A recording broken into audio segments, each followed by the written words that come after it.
For this project, we need a long sleeve t-shirt, buttons, thread, scissors, pins, measuring tape, fabric, and trim fabric. I used a fake fur and fabric with a little stretch.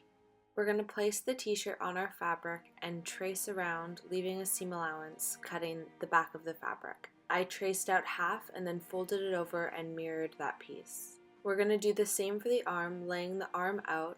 I placed pins and just traced around the seam of the arm.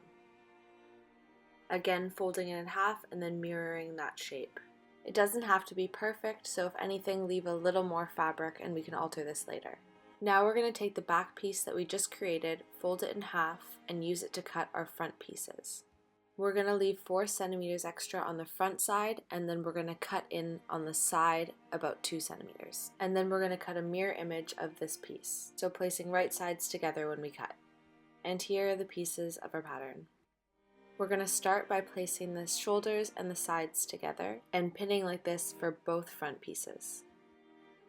Then with a zigzag stitch, we're going to sew along the 4 sides that we just pinned, the 2 shoulders and the 2 side seams. We're now ready to pin our arm piece. Before I cut the second arm, I'm going to try it on and readjust the pins so that it fits properly. Once I'm happy with the arm piece, I can trim down the excess and cut the second pattern piece for the arm. And now I'm ready to sew that as well. My stitches might look a little different because I'm doing a French seam, but you can do a regular stitch as well. We're now going to pin in the arm. Making sure the bodice is inside out and the arm is right side out, we're going to pin in the arm piece, lining up the side seam with the seam of the arm. And then we're going to sew along the circle that we just pinned. Here's another angle of me pinning in the arm. Lining up the side seam and the sleeve seam, making sure bodice is inside out and the sleeve is right side out. And by doing this, you're placing your right sides together of your fabric. And you're now ready to sew in those 2 sleeves. Pinning where you're going to place the buttons, you can then cut the neckline how you'd like it for your desired fit. Once you've cut the neckline how you like it, measure the length.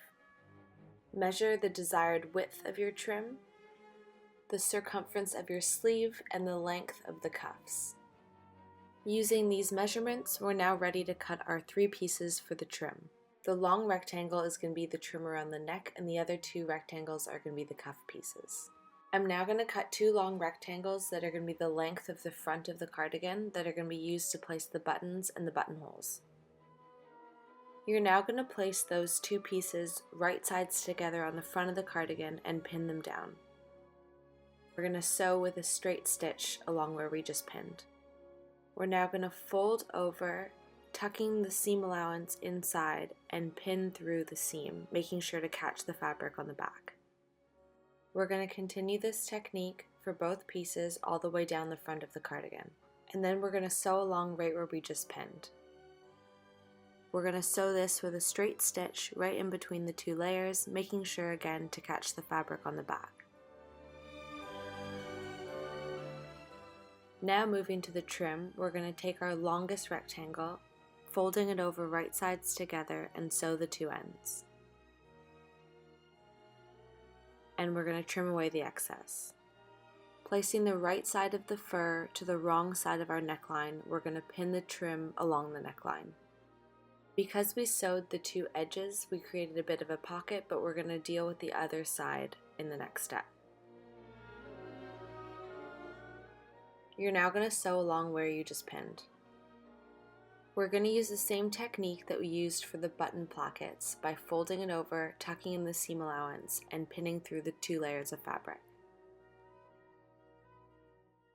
We're now ready to do our second stitch along the trim and secure in the fur.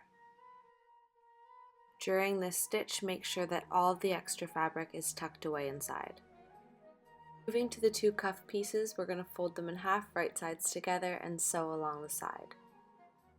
Here I'm showing how the 2 cuff pieces are going to be attached to the cardigan.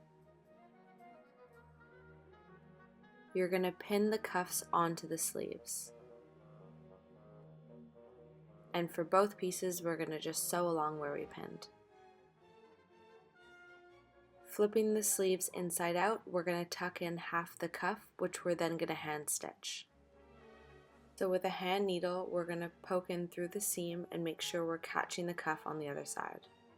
We're going to take our scissors and cut the length that we'd like our cardigan to be, making sure to keep in mind that we're going to be hemming this as well. So folding the fabric over twice, we're just going to pin along and then hem with a straight stitch. The last step is adding our buttons, which we're going to hand stitch on. The placement and the amount of buttons is totally up to you. And then using our button foot, we're going to sew our buttonholes, and you're all done.